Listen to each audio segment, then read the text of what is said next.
Hello, folks. Good afternoon. We're here on Lake Family Farm, and we've got a large audience here today watching us. They're right over there across the creek. They're wondering what am I doing? Anyway, the wind's kind of blowing here today, but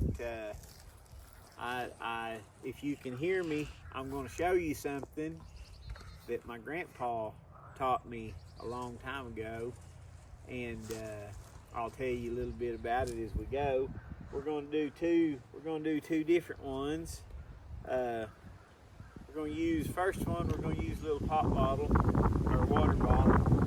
This one, I don't know if it's as good as the other one, but I've used both. So big pocket knife, or you can use scissors. Marker makes it easier. I've made a bunch of them without a marker, but anyway, marker makes it easier. Need a jar and a ring. So long time ago, a lot of people used these, and it was more popular to fish with live bait. And here on the creek where we live, a lot of people fished with live bait. And like, for instance, if you're fishing for crappie, you're going to use them in that long. But if you're fishing down here on the creek for bass, you want them in this long. So anyway, that's what we're going to be targeting. And you catch. So I'm going to use my terminology. I don't know what the correct terminology is for sure, but so shiners is what you catch in this. Not creek chubs or slick chubs. You won't catch them in this, just shiners. But shiners work good, so that's no problem. So what you do is you put the bottle in and you get it pretty well lined up. And you want it straight as you can get it, and then you just take your marker and mark along. It ain't got to be perfect, just pretty close. Okay. Caitlin loaned me a marker. So now we've got this. We've got this bottle and it's marked. So we're gonna set our jar down for a minute. Get our knife, and you want to cut below your line quite a bit. Give yourself plenty of room.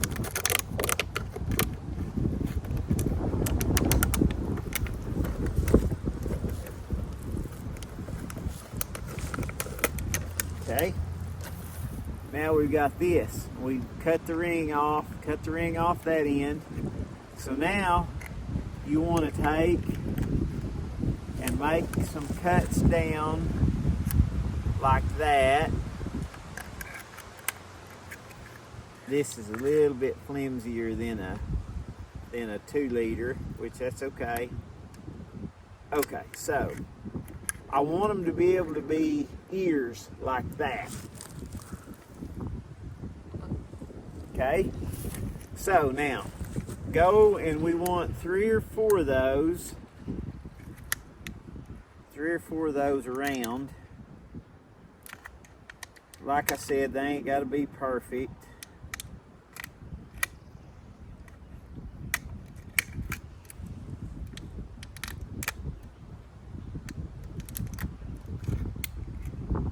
There's 1, 2, 3. We're going to put one more right here. Okay. Fold them over like that. One right there. Okay. So now we're going to go in here and be careful not to get too wild. Should have sharpened my knife before I come down here is what I should have done.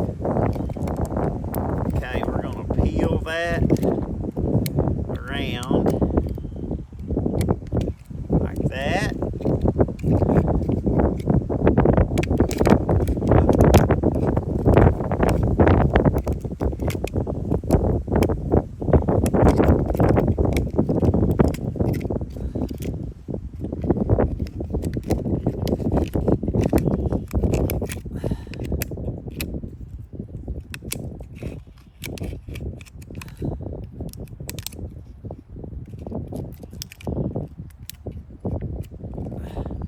Okay, so if we can get that to all work, we'll just do it like that. We're gonna set it on this, just like this, and then we're gonna take our ring, we're gonna put our ring over it.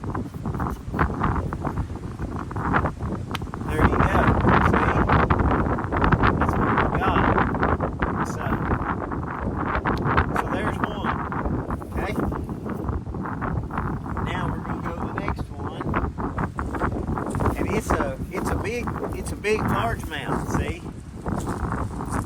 See, there's quite a bit of difference. So this time we're gonna take a 2 liter. It's got to be clear.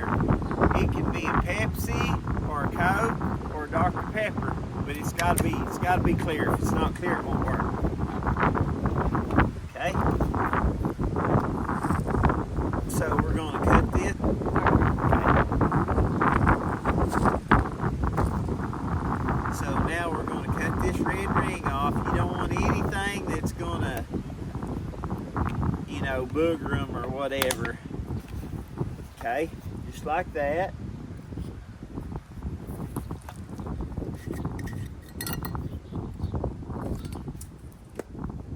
Stick it down in there, and we're going to try to hold it pretty straight. I can't talk to you guys if I have a marker in my mouth. So now we're just going to mark it around.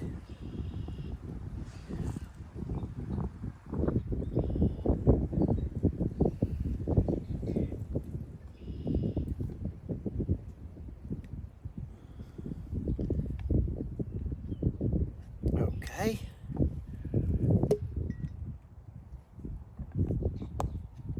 There you go. We just got it marked just like that. Now we're going to go up above it just like we did before.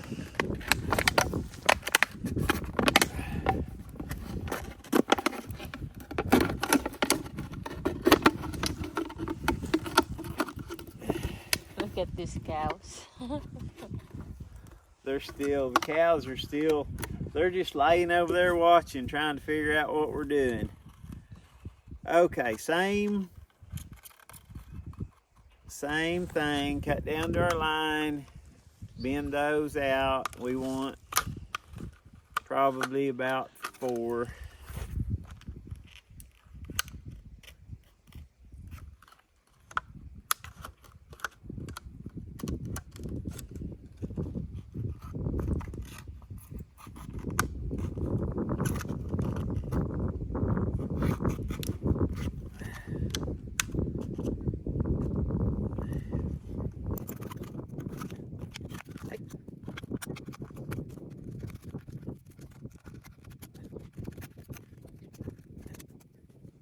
So we've got this. Doesn't have to be perfect. It sure doesn't look perfect, but then it's setting in there like that. Get our ring. You can kind of straighten it up a little before you tighten it down. Yep, there we go. So there's something else that I need to mention about this. So there's no holes in this glass, and you don't want there to be holes in the glass.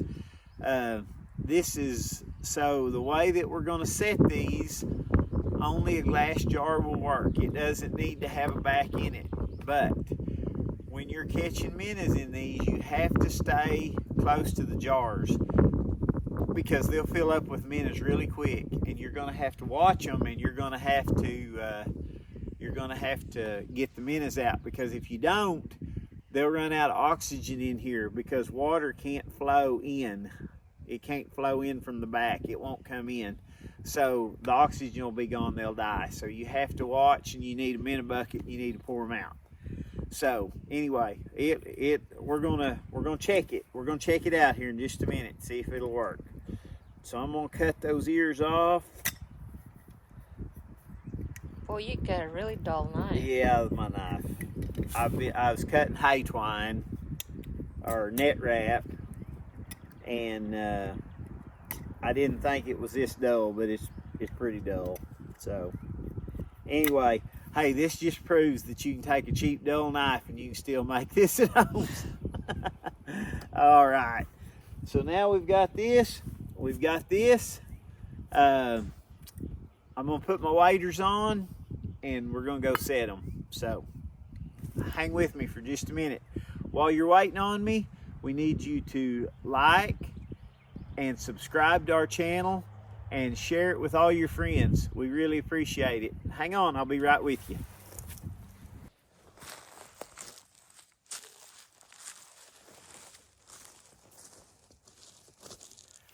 I tell you what, if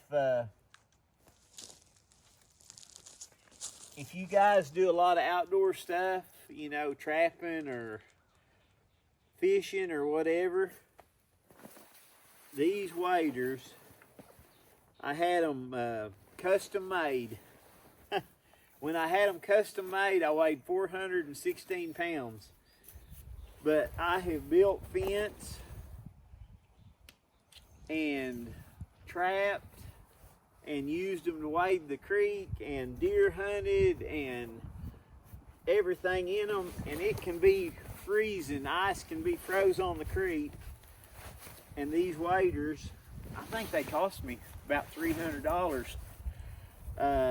15 years ago, but they have been worth every penny of it. And I thought that I wouldn't like it, that, you know, they're what do they call them, stocking feet waders, so you got to put tennis shoes on with them.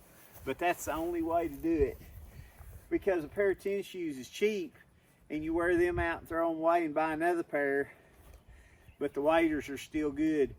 If the boots were made on the waders, then you'd be in trouble, because you'd all the time be buying new waders. So, but it's worth it.